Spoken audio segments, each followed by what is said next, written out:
Okay, gang, this is the average guy here with a big guy review of some Spyder HID projector halo headlights for a 2009 Dodge Ram 1500. This particular Ram had the dual headlight setup, not the quad beams. That's an important note because if you buy this particular Spyder model, you're going to have to go buy the high beam specific headlights that were for the quad beam headlight. So this model is 444 DR09HLBK. It is the high intensity discharge beam with the 6000K low beams, and it was upgraded to the CCFL halos and currently is being viewed in the parking light mode, so the halos are on along with the LEDs and the parking lights. Again, it's a Spyder product, so if you're going to look that up, you can get them from Spyder Headlights. These are purchased for ProTuningLabs.com for $352.97. It's worth noting that they were on sale, or honestly, this average guy would not have purchased these. They're quite expensive, I think, for ultimately what you get. So, at first glance, they were exactly what I thought they would be. I went with the blacked out backs, thought that was going to be pretty cool, and I think that it was.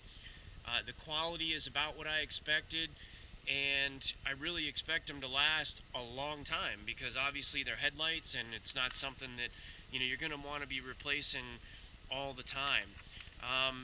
If you're going to order these and you have halogen beams, you have to go ahead and order the anti-flicker circuit because the voltage of the truck isn't set up and regulated to handle HID bulbs, so you want the anti-flicker circuit as well. As far as the installation goes, candidly, it was an absolute nightmare. The instructions are absolutely useless. They say all over the instructions, do not install unless you're a trained professional, blah, blah, blah.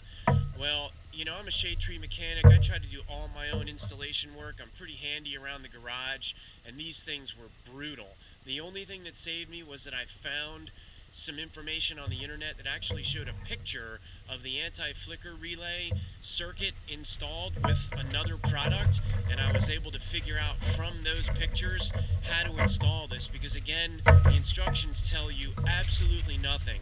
They are not application specific, they're very generic, and they didn't even show all of the products that I had purchased, so that part was a real disappointment. They're very difficult to install from there. You need a pile of tools to do this. They say you need a panel popper and a ratchet wrench and a screwdriver, but honestly, if you don't have terminals and a crimping tool and sheet metal screws, some creative ingenuity on where to attach certain things like the resistors and screw the ballasts on and things like that, you're going to be completely sunk and unable to get this job done. It helps to have a soldering iron. I actually did end up soldering some of the connections as well. And again, you're going to just need to be creative. There weren't really any extra parts needed aside from the terminals and things that I mentioned and a handful of sheet metal screws, but from a product perspective, it pretty much comes with everything you need. If you, again, are going to go from a dual beam Dodge headlight setup to this setup, you've got to go buy the high beams for the quad beam headlight setup. Ultimately, they do fit right in exactly the way they're supposed to as far as the fixture goes. It's a little difficult to get them in and out the first time, but once you get the hang of that, you're going to be fine. So, don't worry about that. They're a direct fit. The fit and finish is fine once everything is in place, but keep in mind that the dual beam setup from Chrysler, you're supposed to adjust the beams with a screw that faces upward, and you can access it through the headlight adjuster in the fender of the truck. Once you install these beams, there's absolutely no way to adjust these when they're installed on the truck. So adjustment means you actually have to install them and then take them out, tweak the adjustments, plug the whole housing back into the fender, see how you did, pull them back out, and adjust them further.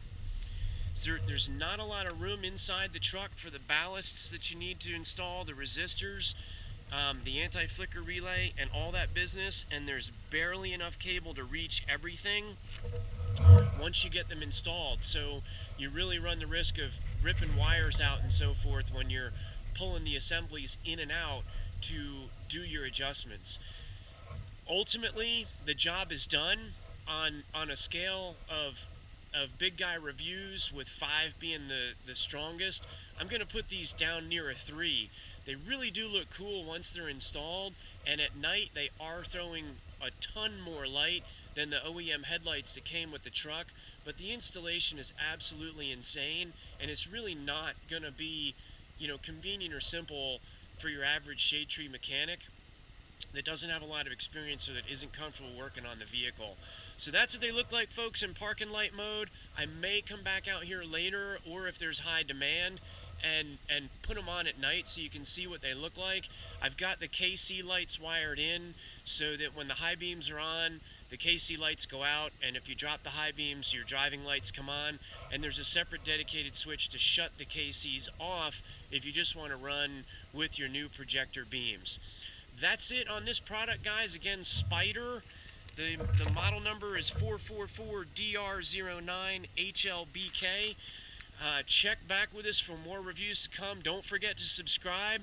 The more subscribers we get, the more reviews we can get. If you have any questions or concerns, look down at the information summary and shoot us an email, and we'll be happy to get in touch with you as quick as possible. Hope you enjoyed the review.